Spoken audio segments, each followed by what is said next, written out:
I would like to introduce our speaker this evening, someone who needs no introduction. You all know her. She is the heart and soul of SewHope, as well as its founder. Let's welcome Dr. Ann Ruch.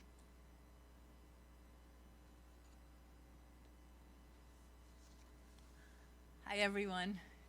Well, this is not quite as much fun as when we had our event live and we got to dance and be together, but hopefully next year. So anyway, having come back from Guatemala just 3 weeks ago, I'm so very grateful to each of you for this outpouring of support tonight. I've just witnessed all the ways that your generosity is giving hope and easing the burden for hundreds of Guatemalan people. I always struggle with giving this talk because there's so much I want to say. I want you to realize what you have donated over the last few years has so profoundly impacted the lives of thousands of people, and I know will continue to far into the future. With the completion of the school recently, our whole program is so comprehensive. So as I started putting together slides for this, I decided to go back to when it all started in 2007.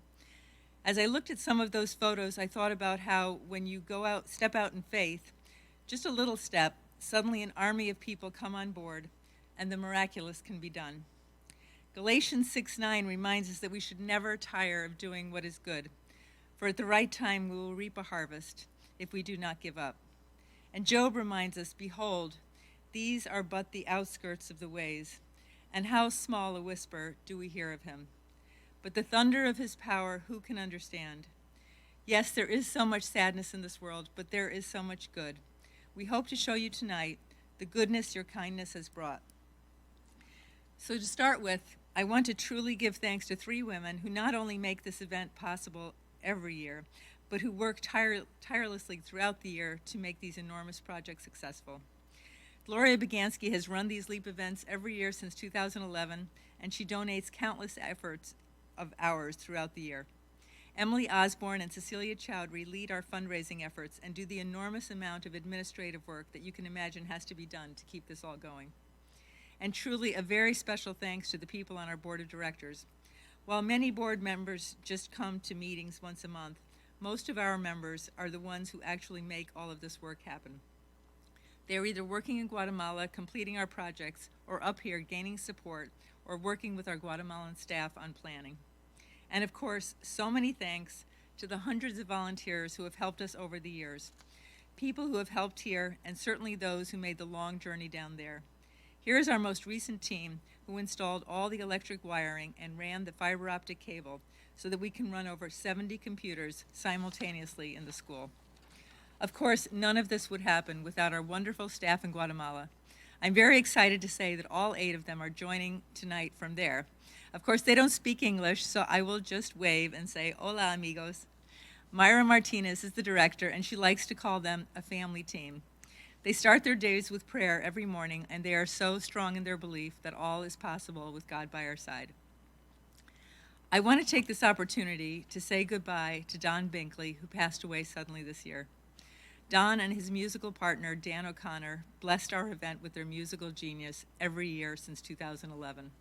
A singer and songwriter who played guitar and bass, so many of us enjoyed and danced to his music every year. So when I look at this picture, I remember exactly the moment it was taken. We had been working in this little town of Pueblo Nuevo for a couple of weeks, and these children had surrounded me with love every day. We were getting ready to leave, and I wanted a picture so I would remember them and remember my promise that we would do something to help them. They needed everything: food, clothes, clean water, a decent school, a little hope.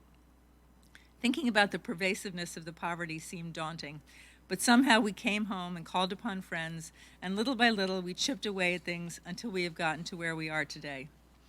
Many of us believe that education is the key to hope. This photo on the left was actually one of their classrooms. At first, we had tried to improve the school they had, but their government schools are so abysmal with no books or adequately prepared teachers. It seemed hopeless, so we opened an after-school enrichment program where students were able to learn online. It became so successful that the families begged us to start our own school, and here it is with 128 students in front of it. 2 years ago, I presented the idea of a school at this event, and one of you gave us $60,000, which was, of course, enough to start the building. A few months later, Jonathan Z., who you see here, flew down there with me. He is the architect who designed all our buildings. Here he is standing on the site where the new school would be. We did months of planning, designing, and dreaming. This is what this beautiful building looks like at night. As I mentioned on this last trip in February, our team installed all the electric wiring for the building and ran the fiber optic cable. So these are photos of our kids. They are all so well behaved and eager to learn. We work with their parents to convince them that the children are worthy of an education, that their daughters don't have to have babies when they are 14. We show them how intelligent their children are and how worthy they are of the same education as a child here in the United States, how they can learn at an extraordinary speed with the computer programs that we offer them. On the first morning I was there, 2 of the moms came to me with little gifts and asked me to tell you that they were representing all the moms there and wanted to tell you thank you for giving their children hope for a better future. When you look at these pictures, you probably wonder if these children really need to be supported. They all look so clean and well-fed and engrossed in their education, but that is so far from reality. On this trip, I visited 3 random homes of the children in our program. Sainer, our school director, went with me. We pulled up to the first house. 4 emaciated little dogs barked furiously, and I could feel myself choke up a bit when I saw the surroundings. But the mom saw us coming, and she hurriedly hugged us and begged us to come in. She found a couple of little plastic stools and asked us to sit down. There was trash all around and, of course, a dirt floor, no electricity, and no running water. Then I saw that her husband was in a wheelchair. He had apparently had a car accident the year before. In Guatemalan fashion, his motorcycle had no lights, and he hadn't noticed a turn in the road before he went veering off, hitting a tree. Now paraplegic, he has no physical therapy or occupational therapy, no treatment for the large decubitus ulcers on his feet and hips, no medications for the chronic pain in his back. He will never bring home an income. He kind of stared off into space during our visit. We promised we would get treatment for the ulcers, and the mom thanked us profusely for the opportunity for her children to go to our school. She was also thankful for the uniforms and the backpacks we provide and for the food her children can eat when they come to school. At the end of our visit, Sainer led us in prayer, and as we got quiet and entered into God's presence, tears flowed down from the mom's eyes. We then drove a few blocks to the second home, which seemed even more depressing. Another warm welcome by a 61-year-old man sitting quietly in his yard. His 3 children were at our school at the time.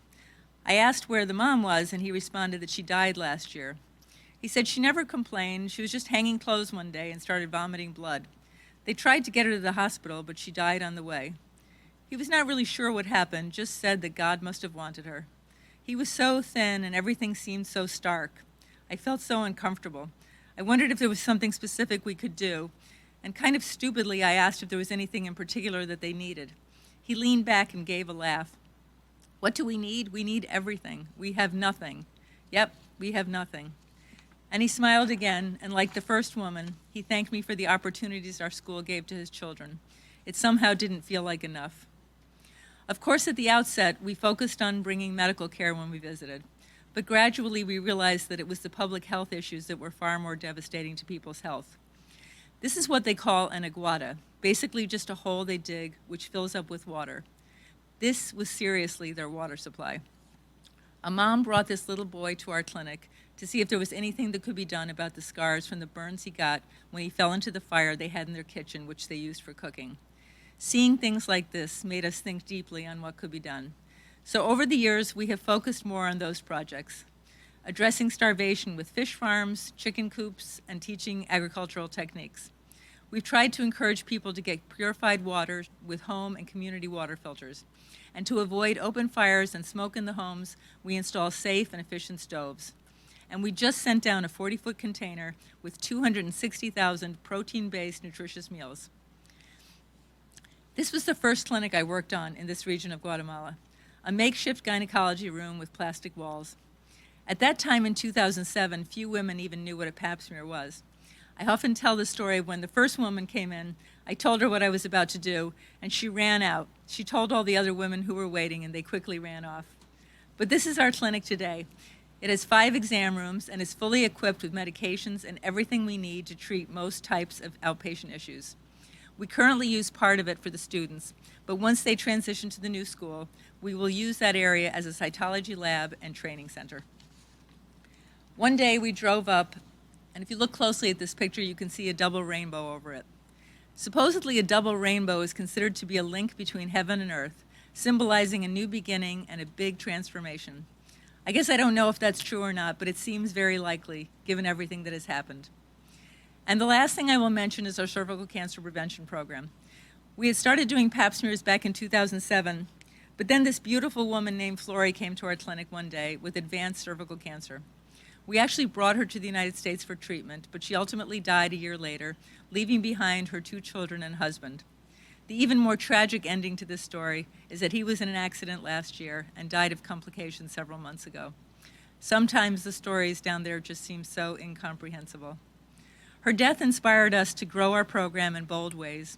We have now screened almost 14,000 women and have strong ties to the Guatemalan Ministry of Health, so that they now send all the women with abnormal pap smears to us for further evaluation and treatment for early disease. We train health promoters and nurses there now to screen women, and we are in the process of starting a full cytology school. So I just want to end with this really beautiful quote from Martin Luther King. When our days become dreary with low, hovering clouds of despair, and when our nights become darker than 1,000 midnights, let us remember that there is a creative force in this universe, working to pull down the gigantic mountains of evil, a power that is able to make a way out of no way and transform dark yesterdays into bright tomorrows. Let us realize the arc of the moral universe is long, but it bends toward justice. So, to sum up, just please be assured that we are not just throwing money at an insolvable problem. Sometimes people just need a start. Hope that their children are not destined to a life of poverty. Hope that they can receive nutritious food, clean water, basic health care, a home free of wood smoke, and one that has light after 6 p.m. when the sun goes down. Just a start that lets them know that we are on their side, that the prayers they give to God are being shared with people who have the means to lighten the load. So I just hope I've assured you that your donations are making such an impact in this part of the world. We still have 25 children in need of a sponsor, and if any of you already have a child and would like to continue to sponsor them, please just let Roxanne Ward know. And if any of you feel very moved to make a difference, there is an opportunity to purchase an ultrasound machine for our clinic or to sponsor an entire teacher's salary for a year. Tonight, our hope is to raise at least $150,000. Right now, as before we started the event tonight, we started at already amazingly $58,000. So I just want to give very special thanks to Mark Bagansky for serving as our MC, and many thanks to Grace Community Church for providing this facility and video equipment for our virtual event. And without Nick Easley and Emily Osborne and their very impressive computer video skills, this event would not have been possible. Thank you, each one of you, for reaching out to strangers, strangers whose lives have hope because you have chosen to care. And now, I hope you'll enjoy this wonderful video of SewHope in Guatemala.